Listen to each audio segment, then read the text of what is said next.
ಎಲ್ಲರಿಗೂ ನಮಸ್ತೆ. ಇವತ್ತಿನ ಈ ವಿಡಿಯೋದಲ್ಲಿ ವರಮಹಾಲಕ್ಷ್ಮಿ ಹಬ್ಬದ ಕಳಸ ಪ್ರತಿಷ್ಠಾಪನೆಯಿಂದ ಕಳಸ ವಿಸರ್ಜನೆ ತನಕ ಯಾವ್ಯಾವ ಸ್ಟೆಪ್ಸ್ ಇದೆ ಅದೆಲ್ಲದನ್ನು ಎಕ್ಸ್ಪ್ಲೈನ್ ಮಾಡ್ತೀನಿ. ಮತ್ತು ಹಬ್ಬಕ್ಕೂ ಮುಂಚೆ ನಾವು ಹೇಗೆಲ್ಲ ಪ್ರಿಪೇರ್ ಮಾಡ್ಕೋಬೇಕು ಅನ್ನೋದನ್ನು ಹೇಳ್ತಿದ್ದೀನಿ.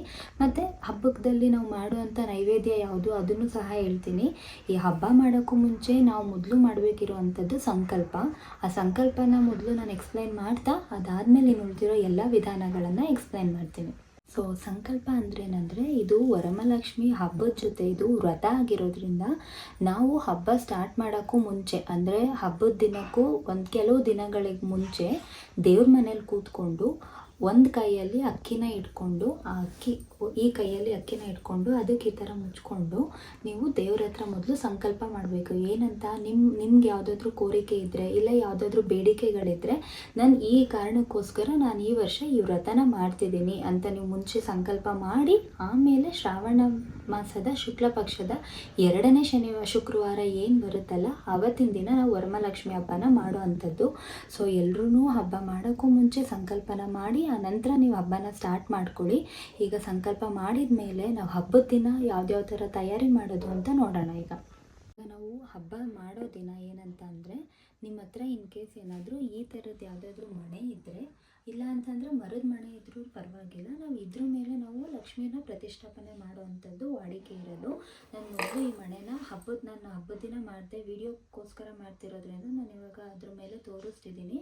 ನೀವು ಈ ಮಣೆ ಮೇಲೆ ಮೊದಲು ಅಷ್ಟದಳನ ರಂಗೋಲಿ ಬಿಡಿಸ್ಬೇಕಾಗುತ್ತೆ.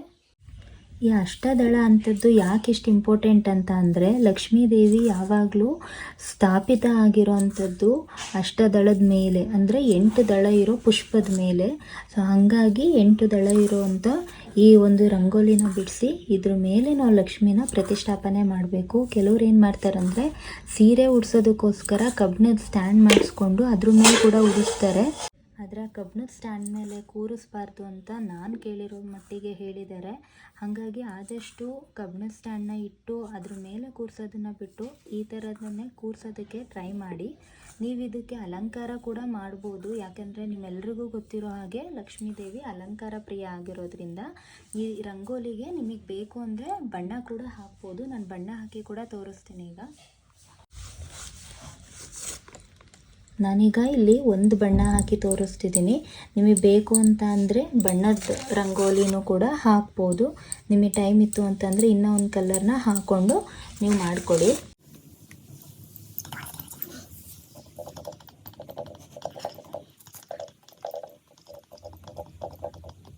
ಇವಾಗ ನಾವಿಲ್ಲಿ ಅಷ್ಟದಳನ ಬಿಡಿಸಾಗಿದೆ. ನಾವು ಈ ದಳದ ಮೇಲೆ ಈ ರೀತಿ ಒಂದು ಪ್ಲೇಟನ್ನು ಇಟ್ಟು ಈ ಪ್ಲೇಟ್ ಒಳಗೆ ಬಾಳೆದೆಲೆನ ಇಡಬೇಕು.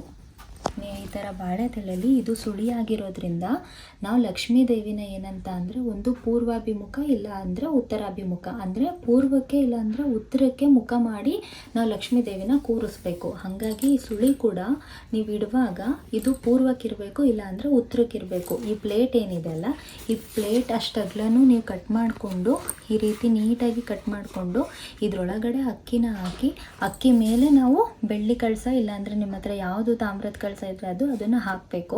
ಇದನ್ನು ನಾನು ಇವಾಗ ಕಟ್ ಮಾಡಿ ತೋರಿಸ್ತೀನಿ ಯಾವ ಥರ ಹಾಕೋದು ಅಂತ. ಈ ರೀತಿ ಕಟ್ ಮಾಡಿಕೊಂಡು ಈ ಬಾಳೆದೆಲೆನ ನೀಟಾಗಿ ತೊಳ್ಕೊಂಡು ನಾವು ಇದ್ರ ಮೇಲೆ ಅಕ್ಕಿನ ಹಾಕೋಣ. ನಾವು ಅಕ್ಕಿ ಮೇಲೆ ಯಾಕೆ ಕಳಸನ ಪ್ರತಿಷ್ಠಾಪನೆ ಮಾಡ್ತೀವಿ ಅಂತ ಅಂದರೆ ಈಗ ನಿಮಗೆ ಗೊತ್ತಿರೋ ಹಾಗೆ ಬರೀ ಬ್ರಾಹ್ಮಣರೇ ಯಾರೂ ಈ ವ್ರತನ ಮಾಡಲ್ಲ, ಎಲ್ಲರೂ ಮಾಡ್ತಿರೋದ್ರಿಂದ ನಮ್ಗಳಿಗೆ ಮಂತ್ರನ ಪಠಿಸಿ ಲಕ್ಷ್ಮೀದೇವಿನ ಪೂಜೆ ಮಾಡೋದಕ್ಕಾಗಲ್ಲ. ಮಂತ್ರ ಪಠಿಸಿಲ್ಲ ಅಂತ ಅಂದರೆ ಅಲ್ಲಿ ಪ್ರಾಣ ಪ್ರತಿಷ್ಠಾಪನೆ ಅನ್ನುವಂಥದ್ದು ಆಗಲ್ಲ. ಹಾಗಾಗಿ ನಾವು ಈ ಥರ ಅಕ್ಕಿನ ಬರೆದು ಅಕ್ಕಿ ಮೇಲೂ ಸಹ ಮತ್ತೆ 8 ದಳ ಇರೋ ಪುಷ್ಪನ ಬಿಡಿಸಿ ನಾವು ಅದ್ರ ಮೇಲೆ ಲಕ್ಷ್ಮಿನ ಕೂರಿಸಿದ್ರೆ ಅಲ್ಲಿ ಲಕ್ಷ್ಮಿ ಜೀವ ಬಂದು ಸೇರುತ್ತೆ ಅನ್ನೋವಂಥದ್ದು ಒಂದು ನಂಬಿಕೆ ಇದೆ. ಹಾಗಾಗಿ ನಾನು ಇದನ್ನು ಎಷ್ಟು ಒತ್ತಿ ಹೇಳ್ತಿರೋದು ಪುಷ್ಪದಳದ ಮೇಲೆ ಕೂರಿಸ್ಬೇಕು ಅಂತ. ಸೊ ಈಗ ಅಕ್ಕಿ ಕೂಡ ರೆಡಿಯಾಗಿದೆ. ಮತ್ತು ಕೆಲವ್ರು ಏನು ಮಾಡ್ತೀರಾ ಅಂದರೆ ಸೀರೆ ಉಡ್ಸೋದಕ್ಕೆ ಚೆನ್ನಾಗಿ ಬರಲಿ ಅಂತ ಬಿಂದಿಗೆ ಸಹ ಉಡಿಸ್ತೀರಾ. ನಿಮಗೆ ಆದಷ್ಟು ನೀವು ಬೆಳ್ಳಿ ಕಳಸ ಇಲ್ಲ ಚಂಬು ಇಲ್ಲ ತಾಮ್ರದ ಕಳಸ ಚಂಬನ್ನೇ ನೀವು ಉಪಯೋಗಿಸಿ ಲಕ್ಷ್ಮಿನ ಕೂರಿಸಿದಷ್ಟು ತುಂಬಾ ಒಳ್ಳೆಯದು. ನೀವು ಇದನ್ನೇ ಬೇಕಿದ್ರೆ ಈ ಮಣೆನೇ ಹೈಟಲ್ಲಿಟ್ಟು ಈ ಕೆಳಗೆ ನೀವು ಬೇಕಿದ್ರೆ ಹೈಟ್ ಮಾಡಿಕೊಂಡು ನೀವು 2-3 ಸ್ಟೆಪ್ ನೀವು ಉಡಿಸ್ಕೋಬೋದು. ಈ ಥರ ಉಡ್ಸೋದಕ್ಕೆ ಟ್ರೈ ಮಾಡಿ. ಇವಾಗ ನಂದಿದು ಅಷ್ಟಲಕ್ಷ್ಮಿ ಕಳಸ ಇದೆ, ಇದನ್ನು ಈ ಥರ ಇಟ್ಟು ನೀವು ಇದ್ರೊಳಗಡೆ ಹಾಕಬೇಕಾಗಿರೋ ಅಂಥದ್ದು 5 ಡ್ರೈ ಫ್ರೂಟ್ಸ್ ಅಷ್ಟೇ. ಈ 5 ಡ್ರೈ ಫ್ರೂಟ್ಸಲ್ಲಿ ನೀವು ಕಲ್ಸಕ್ರೆನ ಹಾಕದೆ ನೀವು ಅದ್ರ ಜೊತೆ ಏನಂದರೆ ಉತ್ತತ್ತಿ, ಖರ್ಜೂರ, ದ್ರಾಕ್ಷಿ, ಗೋಡಂಬಿ, ಬಾದಾಮಿ ಈ 5ನ್ನೇ ಹಾಕಿದರೆ ಸಾಕು. ಈ 5ನ್ನ ಹಾಕಿ ನಿಮ್ಮ ಹತ್ರ ಬೆಳ್ಳಿ ಕಾಯಿನ್ ಇದ್ದರೆ ಮಾತ್ರ ಬೆಳ್ಳಿ ಕಾಯಿನ್ನ ಹಾಕಿ. ದಯವಿಟ್ಟು ಯಾವುದೇ ಸ್ಟೀಲ್ ಕಾಯಿನ್ಸ್ ಆಗಲಿ ಇಲ್ಲ 1 ರೂಪಿ 2 ರುಪೀಸ್ ಕಾಯಿನ್ಸ್ ಅದು ಯಾವುದೂ ಹಾಕಕ್ಕೆ ಹೋಗಬೇಡಿ. ಇದಿಷ್ಟನ್ನು ಹಾಕಿ ಒಂದು ಸ್ವಲ್ಪ ಅರಿಶಿನ, ಒಂದು ಸ್ವಲ್ಪ ಕುಂಕುಮನ ಹಾಕಿದರೆ ನಮ್ಮ ಲಕ್ಷ್ಮಿ ರೆಡಿ ಆಗುತ್ತೆ. ಸೊ ಇದಕ್ಕೆ ನೀರನ್ನು ಹಾಕಿ, ನೀರಾದಮೇಲೆ ನಾನು ಹೇಳಿದಂಥ 5 ಡ್ರೈ ಫ್ರೂಟ್ಸ್ನ ಹಾಕಿ, ಇದಾದಮೇಲೆ ನೀವು ಇದಕ್ಕೆ ವಿಳ್ಯದೆಲೆ ಕೂಡ ಬಳಸ್ಬೋದು, ಇಲ್ಲ ಅಂತಂದರೆ ಮಾವಿನ ಎಲೆ ಕೂಡ ಬಳಸ್ಬೋದು. ನಿಮ್ಮ ಹತ್ರ ಯಾವುದಿದೆ ಅದನ್ನು ಬಳಸಿ. ಈ ಕಳಸ ಇಟ್ಟಾದಮೇಲೆ ಕಾಯಿನ ಯಾವ ರೀತಿ ರೆಡಿ ಮಾಡ್ಕೊಳ್ಳೋದು ಅಂತ ತೋರಿಸ್ತೀನಿ. ಇವಾಗ ಏನಂದರೆ ಕಾಯಿ, ನಾವು ತೆಂಗಿನಕಾಯಿನ ನಾವಿಲ್ಲಿ ಇಡ್ತಿರೋದ್ರಿಂದ ಏನಂದರೆ ಇಲ್ಲಿ ನಿಮಗೆ ಗೊತ್ತು, ತೆಂಗಿನಕಾಯಲ್ಲಿ 3 ಕಣ್ಣು ಇರುತ್ತೆ. ನಾವು ಕಳಸಕ್ಕೆ ಇಡೋ ಅಂಥ ಕಾಯಿಯಲ್ಲಿ ಈ ಕಣ್ಣುಗಳು ಕಾಣಬಾರ್ದು. ಮತ್ತೇನಂದರೆ ನಾನು ಇದು ಇನ್ನೂ ಹಬ್ಬಕ್ಕೆ ಕಾಯಿನ ರೆಡಿ ಮಾಡ್ಕೊಳ್ದಿರೋದ್ರಿಂದ ನಾನು ಇದನ್ನ ಇನ್ನೂ ನೀಟಾಗಿ ರೆಡಿ ಮಾಡ್ಕೊಂಡಿಲ್ಲ. ನೀವು ಈ ಜುಟ್ಟನ್ನು ಮಾತ್ರ ಬಿಟ್ಟು ಇದು ಕಂಪ್ಲೀಟಾಗಿ ನೀಟಾಗಿ ಇಲ್ಲಿ ಯಾವುದೇ ಥರದ್ದು ಒಂದು ಸಿಪ್ಪೆನೂ ಇಲ್ದಿರೋ ಅಷ್ಟು ಕ್ಲೀನಾಗಿ ಇದೆಲ್ಲದನ್ನು ಏನಂದರೆ ನಾನು ಇವಾಗ ಇದಕ್ಕೆ ಅರಿಶಿನ ಹಾಕಿ ತೋರಿಸ್ತಿಲ್ಲ. ಏನಂದರೆ ಇವಾಗ ಅರಿಶಿನ ತೊಗೊಂಡು ಇದಕ್ಕೆ ಕೆಲವ್ರು ಏನು ಮಾಡ್ತಾರೆ ಅಂತ ಅಂದರೆ ತುಪ್ಪ ಕೂಡ ಮಿಕ್ಸ್ ಮಾಡಿ ನೀಟಾಗಿ ಕಾಯಿಗೆ ಹಾಕ್ತಾರೆ. ನಿಮಗೆ ತುಪ್ಪ ಆಗಿಲ್ಲ, ಕೆಲವ್ರು ಏನು ಮಾಡ್ತಾರೆ ತುಪ್ಪ ಹಾಕಬಾರ್ದು ಅಂತ ಅನ್ನೋರಾದರೆ ನೀವು ನೀರು ಕೂಡ ಬಳಸ್ಬೋದು. ನೀರನ್ನು ನೀಟಾಗಿ ಮಾಡಿಕೊಂಡು ಇದನ್ನು ಪೇಸ್ಟ್ ಮಾಡಿಕೊಂಡು ನೀಟಾಗಿ ಕಂಪ್ಲೀಟಾಗಿ ಈ ತೆಂಗಿನಕಾಯಿದು ಶೆಲ್ ಏನಿದೆ ಅಲ್ಲ ಈ ಕಲರ್ ಕಾಣಬಾರ್ದು. ಕಂಪ್ಲೀಟ್ ಅರಿಶಿನದಲ್ಲೇ ತೆಂಗಿನಕಾಯಿ ಕಂಪ್ಲೀಟ್ ಕವರ್ ಆಗಬೇಕು. ಸೊ ಆ ಥರ ನೀಟಾಗಿ ಅರಿಶಿನದಲ್ಲಿ ತೆಂಗಿನಕಾಯಿನ ರೆಡಿ ಮಾಡಿ ಎತ್ತಿಟ್ಕೊಳ್ಳಿ. ನೀವು ಇದನ್ನು ಹಾಕಿದ ಮೇಲೆ ತುಂಬಾ ಇಂಪಾರ್ಟೆಂಟ್ ಅಂದರೆ ನಮಗೆ ಈ ಲಕ್ಷ್ಮೀದೇವಿ ಮುಖವಾಡ. ನಿಮ್ಮ ಹತ್ರ ಇದು ಬೆಳ್ಳಿ ಆದರೂ ಆಯಿತು, ಇಲ್ಲ ಅಂತಂದರೆ ನಿಮಗೀಗ ಹೊರಗಡೆ ಸಿಗುತ್ತಲ್ವ ಸೆರಾಮಿಕ್ದು, ಅದಾದರೂ ಆಯಿತು. ನಿಮ್ಮ ಹತ್ರ ಈ ಲಕ್ಷ್ಮೀ ಮುಖವಾಡ ಇದ್ದರೆ ಮಾತ್ರ ಈ ಕಳಸ ಪ್ರತಿಷ್ಠಾಪನೆನ ಮಾಡಿ. ಇಲ್ಲ ಅಂತ ಅಂದರೆ ನೀವು ಸೀರೆ ಉಡ್ಸೋಕ್ಕೆ ಹೋಗಬೇಡಿ. ಏನಂದರೆ ನಾರ್ಮಲಾಗಿ ವಿಳಿಯೋದೆಲೆ ಕಳಸ ಬರುತ್ತಲ್ವ, ಅದನ್ನು ನೀವು ಮನೇಲಿಟ್ಟು ನೀವು ತಂದಿರೋ ಅಂಥ ಸೀರೆನ ಬಾಗ್ನ ಥರ ನೀವು ಕೆಳಗಡೆ ಲಕ್ಷ್ಮೀದೇವಿಗೆ ಅರ್ಪಿಸಿದ್ರೂ ಸಹ ನಿಮ್ಮ ವ್ರತ ಕಂಪ್ಲೀಟ್ ಆಗುತ್ತೆ. ಸೊ ಇದಿಲ್ಲ ಅಂತ ಅಂದರೆ ನಿಮ್ಮ ಹತ್ರ ಮಣ್ಣಿಂದು ಸಹ ಇಲ್ಲ ಅಂತ ಅಂದರೆ ವ್ರತನ ಮಾಡೋಕ್ಕೆ ಹೋಗಬೇಡಿ. ನನಗೆ ತಿಳ್ಕೊಂಡಿರೋ ಅಷ್ಟೊತ್ತನ್ನು ನಾನು ಹೇಳ್ತಿದ್ದೀನಿ. ನಿಮ್ಗೆ ಇದರಲ್ಲಿ ಏನಾದರೂ ಬೇರೆ ವಿಧಾನಗಳಿದೆ ಅಂತ ಅಂದರೆ ಅದು ನಿಮ್ಗೆ ಗೊತ್ತಿರೋದನ್ನು ದಯವಿಟ್ಟು ಕಾಮೆಂಟ್ ಸೆಕ್ಷನಲ್ಲಿ ತಿಳಿಸಿ. ಸೊ ಈ ಲಕ್ಷ್ಮೀ ದೇವಿ ಮುಖವಾಡನೂ ಅಷ್ಟೇ, ಕೆಲವ್ರು ಏನು ಮಾಡ್ತಾರೆ ಮನೆಗೆ ತರಿಸ್ಬಿಟ್ಟು ಇದಕ್ಕೆ ಸಪ್ರೇಟ್ ಹೋಲೆಲ್ಲ ಮಾಡಿಸ್ತಾರೆ. ಆ ಥರ ಮಾಡ್ಸೋಕ್ಕೆ ಹೋಗಬೇಡಿ. ನೀವು ಅಂಗಡಿಯಿಂದ ತಂದಿರೋ ಅಂಥದ್ರಲ್ಲಿ ಇದೇನೇ ಅಲಂಕಾರ ಮಾಡಿರಲಿ, ಇಲ್ಲ ಅವ್ರು ಕೊಡುವಾಗಲೇ ಇದರಲ್ಲಿ ಹೋಲ್ ಇತ್ತು ಅಂತ ಅಂದರೆ ಅದೇನೂ ಪ್ರಾಬ್ಲಮ್ ಆಗೋಲ್ಲ. ನೀವು ಮನೆಗೆ ತಂದ ಮೇಲೆ ಈ ಲಕ್ಷ್ಮೀ ವಿಗ್ರಹಕ್ಕೆ ನೀವು ಇನ್ನೇನೂ ಸಹ ಎಕ್ಸ್ಟ್ರಾ ಮಾಡ್ಸೋಕ್ಕೆ ಹೋಗಬೇಡಿ. ಸೊ ಇದನ್ನು ನಾವು ಇಲ್ಲಿ ಕಟ್ಟಿದ್ರೇ ನಮ್ಮದು ಕಳಸ ಪ್ರತಿಷ್ಠಾಪನೆ ಆಗುತ್ತೆ. ಇದಾದಮೇಲೆ ನಮಗೆ ತುಂಬ ಇಂಪಾರ್ಟೆಂಟ್ ಅಂದರೆ ತಾಳಿ ರೆಡಿ ಮಾಡ್ಕೊಳ್ಳೋ ಅಂಥದ್ದು. ನಿಮ್ಮ ಹತ್ರ ಚಿನ್ನದ ತಾಳಿ ಇತ್ತು ಅಂತ ಅಂದರೆ ಮಾತ್ರ ಲಕ್ಷ್ಮೀ ದೇವಿಗೆ ಹಾಕಿ. ಇಲ್ಲ ನಮ್ಮ ಕೈಲಿ ಚಿನ್ನದ ತಾಳಿ ತೊಗೊಳಕ್ಕಾಗಲ್ಲ ಅಂತ ಅಂದರೆ ನಾನು ಅರಿಶಿನ ಕೊಂಬಲ್ಲಿ ತಾಳಿ ಮಾಡ್ಕೊಳ್ಳೋದು ಹೇಗೆ ಅಂತ ತೋರಿಸ್ತೀನಿ. ಆ ತಾಳಿನ ನೀವು ರೆಡಿ ಮಾಡಿ ಇಟ್ಕೊಂಡ್ರೇ ಆಯಿತು. ಇವಾಗ ಇದಿಷ್ಟಾದಮೇಲೆ ತಾಳಿ ಬಗ್ಗೆ ತೋರಿಸ್ತೀನಿ ಹೇಗೆ ಮಾಡೋದು ಅಂತ. ಇವಾಗ ಏನಂತ ಅಂದರೆ ಈ ಅರಿಶಿನದ ಕೊಂಬನ್ನ ಮನೆಗೆ ನೀವು ತಾಳಿಗೋಸ್ಕರ ತರ್ತಿದ್ದೀರಾ ಅಂದರೆ 1 ಅರಿಶಿನದ ಕೊಂಬನ್ನ ತರಕ್ಕೆ ಹೋಗ್ಬೇಡಿ, 2 ಅರಿಶಿನದ ಕೊಂಬನ್ನ ತೊಗೊಬನ್ನಿ ಮನೆಗೆ ಹೊಸದಾಗಿ ತರೋರಿದ್ರೆ. ಮತ್ತಿದು ಏನಂದರೆ ಮಿನಿಮಮ್ ಅಟ್ಲೀಸ್ಟ್ ಇಷ್ಟುದ್ದನಾದರೂ ಬರಲೇಬೇಕು. ಇಷ್ಟುದ್ದ ಇರೋವಂಥ ತಾಳಿ ಮತ್ತು ಕೆಲವೊಂದು ಈ ಥರ ಕೌಲು ಹೊಡೆದಿರುತ್ತೆ. ಸೊ ಆದಷ್ಟು ಈ ಅರಿಶಿನದ ಕೊಂಬುಗಳಲ್ಲಿ ಈ ಥರ ಕೌಲು ಹೊಡೆದಿರೋ ಅಂಥ ಅರಿಶಿನದ ಕೊಂಬನ್ನ ತಾಳಿಯಾಗಿ ಬೆಳೆಸೋದಕ್ಕೆ ಟ್ರೈ ಮಾಡಿ. ಈ ತಾಳಿ ಮಾಡೋ ಅಂಥದ್ದು ತುಂಬಾ ಈಸಿ.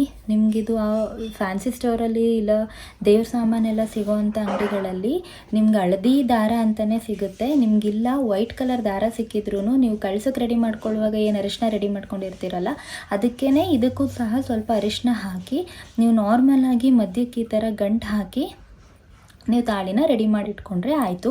ನೀವು ಇದನ್ನು ಮಾಡಿಟ್ಕೊಂಡ್ರೆ ಎತ್ತಿಟ್ಕೋಬೋದು. ಮತ್ತು ಪ್ರತಿ ವರ್ಷ ಕೂಡ ಇದನ್ನೇ ಗೋಮೂತ್ರ ಸ್ವಲ್ಪ ಇದಕ್ಕೆ ನೀಟಾಗಿ ಗೋಮೂತ್ರದಲ್ಲಿ ಸ್ವಲ್ಪ ಈ ಥರ ವಾಶ್ ಮಾಡಿ ಅದಾದಮೇಲೆ ನೀವು ಪ್ರತಿ ವರ್ಷ ಇದನ್ನೇ ಸಹ ಹಾಕ್ಬೋದು. ಹಾಕುವಾಗ 3 ಗಂಟೆ ಹಾಕಿ ತಾಳಿನ ರೆಡಿ ಮಾಡಿದರೆ ಮುಗ್ದೋಯ್ತು. ಇದು ಕೂಡ ಮಾಡೋದೇ ಈಸಿ. ನಮಗೆ ಚಿನ್ನದ ತಾಳಿ ಆಗಲ್ಲ ಅಂದರೆ ದಯವಿಟ್ಟು ಇದನ್ನು ಬಳಸಿ. ಫ್ಯಾನ್ಸಿ ಸ್ಟೋರಲ್ಲಿ ಸಿಗೋವಂಥ ಆರ್ಟಿಫಿಷಿಯಲ್ ತಾಳಿಗಳೆಲ್ಲನೂ ದೇವ್ರಿಗೆ ಹಾಕಕ್ಕೆ ಹೋಗಬೇಡಿ. ಸೊ ಇವಾಗ ಏನಂದರೆ ಕಂಕಣ ರೆಡಿ ಮಾಡ್ಕೊಳ್ಳೋದು. ಕೆಲವ್ರು ಏನು ಮಾಡ್ತಾರೆ ಅಂದರೆ ಕೆಲವೊಬ್ಬರು ಹೇಳೋದನ್ನು ಕೇಳಿದ್ದೀನಿ, ಏನಂದರೆ ಈ ದಾರ ತಗೊಂಡು ಈ ದಾರಕ್ಕೆ 16ರಿಂದ 17 ಗಂಟುಗಳನ್ನು ಹಾಕಿ ಅದಾದಮೇಲೆ ಈ ಹೂವನ್ನ ಇಡಬೇಕು ಅಂತಾರೆ. ದಯವಿಟ್ಟು ಮಿಸ್ಟೇಕ್ ಮಾಡ್ಕೋಬೇಡಿ. ನಾವು ಆ ಥರ ಗಂಟುಗಳನ್ನ ಹಾಕೋದು ಭೀಮನ ಅಮಾವಾಸ್ಯೆ ವ್ರತ ಮಾಡುವಾಗ.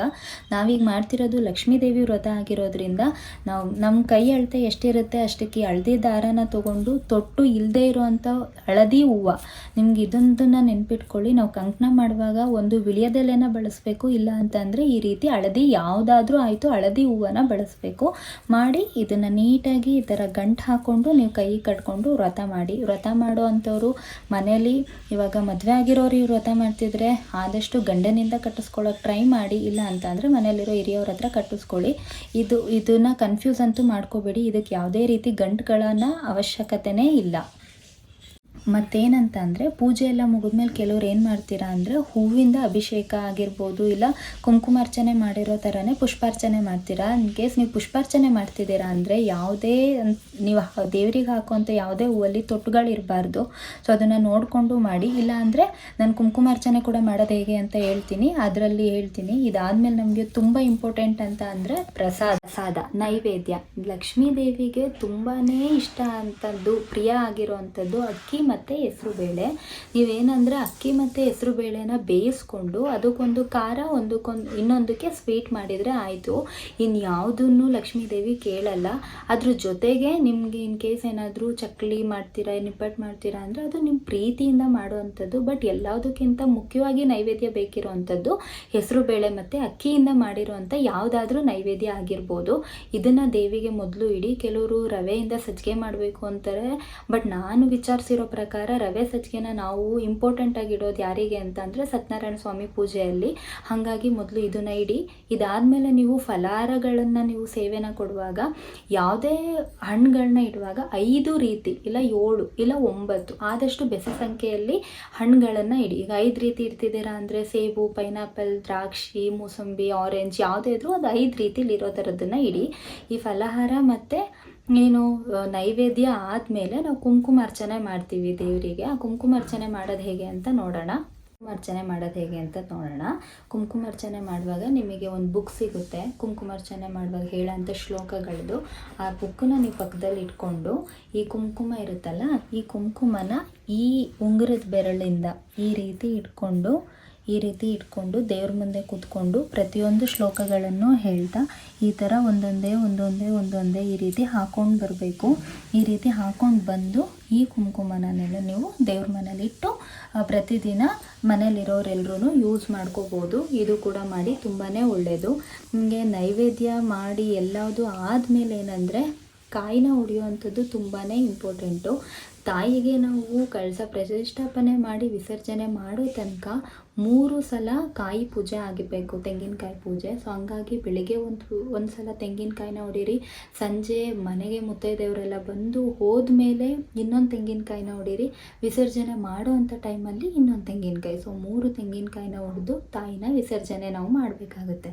ಸೊ ಇದೆಷ್ಟೆಲ್ಲ ಆದಮೇಲೆ ನಾವು ನಾನು ಮೊದಲೇ ಹೇಳ್ದಂಗೆ ಸೀರೆನ ನಮ್ಗೆ ಉಡ್ಸೋಕ್ಕಾಗಿಲ್ಲ ಅಂದರೆ ಬಾಗಿನ ಇಡ್ಬೋದು. ಬಾಗಿನ ಎಲ್ರಿಗೂ ಗೊತ್ತು. ಈಗ ಒಂದು ಹೆಣ್ಣು ರೆಡಿ ಆಗುವಾಗ ನಾವು ಏನೇನೆಲ್ಲ ಉಡ್ಕೋತೀವಿ. ಈಗ ಸೀರೆ ಬೇಕು, ಹೂವು, ಅರಿಶಿನ, ಕುಂಕುಮ, ವಿಳ್ಯದೆಲೆ, ಅಡಿಕೆ, ಬಳೆ ಇದೆಲ್ಲದನ್ನು ಇಟ್ಟು ದೇವ್ರಿಗೆ ಅರ್ಪಿಸಿದ್ರೂ ಅದು ದೇವ್ರಿಗೆ ಸಲ್ಲುತ್ತೆ. ಸೊ ನಾನು ಹೇಳೋದೇನಂತ ಅಂದರೆ ತುಂಬ ಭಯದಿಂದ ಹಬ್ಬನ ಮಾಡೋಕ್ಕೆ ಹೋಗ್ಬೇಡಿ. ನೀವು ಹಬ್ಬ ಸ್ಟಾರ್ಟ್ ಮಾಡೋಕ್ಕೂ ಮುಂಚೆನೇ ಯಾರಾದರೂ ಮೊದಲನೇ ಸಲ ಹಬ್ಬ ಮಾಡ್ತಿರೋರಾದರೆ ಒಂದು ಸಲ ವ್ರತಕಥೆ ಬುಕ್ಕನ್ನು ಸಹ ಓದಿ. ಅಲ್ಲಿ ದೇವ್ರು ಹೇಳಿರೋದೇನಂತ ಅಂದರೆ ಈ ರೀತಿ ಪೀಠನ ರೆಡಿ ಮಾಡಿ ಇದಾದಮೇಲೆ ಆ ಕಡೆ ಈ ಕಡೆ 2 ಬಾಳೆಕಂದನ್ನು ಕಟ್ಟಿದರೆ ಸಾಕು, ದೇವರಿಗೊಂದು ಪೀಠ ರೆಡಿ ಆಗುತ್ತೆ. ಲಕ್ಷ್ಮಿ ಪ್ರತಿಷ್ಠಾಪನೆ ಆಗ್ತಾಳೆ. ಅವಳಿಗೆ ಅಕ್ಕಿ ಹೆಸರುಬೇಳೆಯಿಂದ ನೈವೇದ್ಯ ಕೊಟ್ರೇನೆ ಲಕ್ಷ್ಮಿ ಒಪ್ಕೋತಾಳೆ. ಸೊ ಇನ್ನೊಬ್ರು ಯಾರೋ ತುಂಬ ಲಕ್ಸುರಿಯಿಂದ ಮಾಡ್ತಾರೆ, ನಮ್ಮ ಕೈಲಿ ಮಾಡೋಕ್ಕಾಗ್ತಿಲ್ಲ, ಇದೆಲ್ಲದನ್ನು ತಲೆಗೆ ಹಾಕೋಬೇಡಿ. ದೇವ್ರಿಗೆ ನಾವು ಏನೇ ಮಾಡಿದ್ರೂ ಸಲ್ಲಬೇಕಾಗಿರೋ ಅಂಥದ್ದು ಭಕ್ತಿಯಿಂದ ದೇವ್ರನ್ನ ನೆನೆಸ್ಕೊಂಡು ಪೂಜೆ ಮಾಡಿ. ಆ ತಾಯಿ ಆಶೀರ್ವಾದ ನಿಮಗೆ ಸಿಕ್ಕೇ ಸಿಗುತ್ತೆ. ಅದು ಬಿಟ್ಟು ಮಾಡುವಾಗಲೇ ತಪ್ಪು ಮಾಡ್ತಿದ್ದೀನಿ ಅಂತ ಅಂದ್ಕೊಂಡು ಮಾಡೋಕ್ಕೆ ಹೋಗ್ಬೇಡಿ. ನನಗೆ ಅನಿಸಿರೋ ಪ್ರಕಾರ ಈ ವ್ರತ ಮಾಡೋದು ತುಂಬಾ ಸುಲಭ. ಹಬ್ಬ ಸ್ಟಾರ್ಟ್ ಮಾಡೋಕ್ಕೂ ಮುಂಚೆ ಒಂದು ಸಲ ಮನೆಯೆಲ್ಲ ನೀಟಾಗಿ ಶುಚಿ ಮಾಡ್ಕೊಳ್ಳಿ. ಯಾಕಂದರೆ ಲಕ್ಷ್ಮೀ ದೇವಿಗೆ ಕ್ಲೀನ್ನೆಸ್ ಅನ್ನೋದು ತುಂಬಾ ಇಷ್ಟ. ಹಾಗಾಗಿ ಮನೆ ಕ್ಲೀನ್ ಮಾಡಿಕೊಂಡು ಈ ವರ್ಷ ಬಂದಿರೋ ಟೈಮಿಂಗ್ಸ್ ಏನಂದರೆ ಬೆಳಗ್ಗೆ 5:30ಯಿಂದ 10:30 ತನಕ ಟೈಮ್ ಇದೆ. ಅಷ್ಟರೊಳಗಡೆ ನೀವು ಲಕ್ಷ್ಮಿನ ಇಟ್ಟು ನೈವೇದ್ಯನ ಮಾಡಿ ನೀವು ಲಕ್ಷ್ಮಿನ ಪೂಜೆ ಮಾಡಿದರೆ ಲಕ್ಷ್ಮಿನ ಒಳ್ಳೇದು ಮಾಡೇ ಮಾಡ್ತಾಳೆ. ವಿಸರ್ಜನೆ ಮಾಡುವಾಗ್ಲೂ ಅಷ್ಟೇ ಶನಿವಾರ 9 ಗಂಟೆ 9:30 ಒಳಗಡೆ ನೀವು ತೆಂಗಿನಕಾಯಿನ ತೆಗಿಬೇಕಾಗುತ್ತೆ. ಸೊ ಆವಾಗ್ಲೂ ಒಂದು ತೆಂಗಿನಕಾಯಿ ಹೊಡೆದು ಇನ್ನೊಂದು ನೈವೇದ್ಯ ಹಣ್ಣು ತುಪ್ಪ ಆಗಿರ್ಬೋದು, ಬೇರೆ ಇಲ್ಲ ಹೆಸರುಬೇಳೆ ಪಾಯಸ ಆಗಿರ್ಬೋದು, ಯಾವುದಾದ್ರೂ ಒಂದು ನೈವೇದ್ಯನ ಮಾಡಿ ಅದನ್ನು ದೇವ್ರ ಮುಂದೆ ಇಟ್ಟು ಪೂಜೆ ಮಾಡಿ ಕಾಯಿನ ಅಲ್ಲಾಡಿಸಿ ಅದನ್ನು ತೆಗೆದುಬಿಟ್ಟು ನಾವು ಅದರಲ್ಲಿ ಡ್ರೈ ಫ್ರೂಟ್ಸ್ ಹಾಕಿರೋದ್ರಿಂದ ನಾವು ಮನೇಲಿರೋರು ಎಲ್ಲರೂ ಆ ತೀರ್ಥ ತೊಗೋಬೋದು. ತೀರ್ಥ ತೊಗೊಳ್ಳಿ. ಉಳಿದಿರೋ ಅಂಥ ತೀರ್ಥನ ಗಿಡದ ಕೆಳಗೆ ಯಾರೂ ಕೂಡ ಅಲ್ಲಿ ತುಣಿಬಾರ್ದು.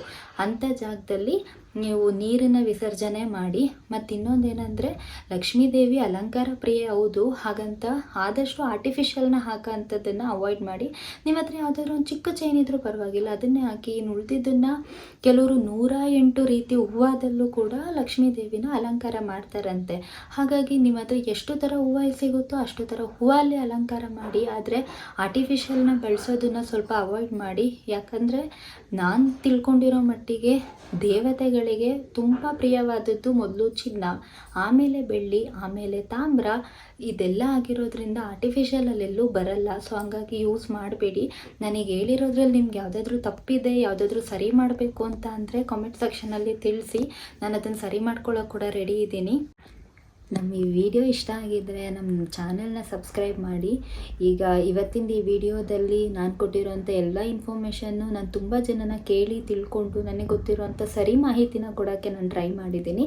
ನನ್ನ ನೆಕ್ಸ್ಟ್ ವೀಡಿಯೋಸಲ್ಲಿ ಲಕ್ಷ್ಮೀ ದೇವಿಗೆ ಈ ಚಂಬಲ್ಲೇ ಯಾವ ಥರ ನಾವು ಎಷ್ಟೆಲ್ಲ ಡೆಕೋರೇಷನ್ ಮಾಡ್ಬೋದು ಅನ್ನೋ ವೀಡಿಯೋಸ್ ಕೂಡ ನಾನು ಹಾಕ್ತೀನಿ.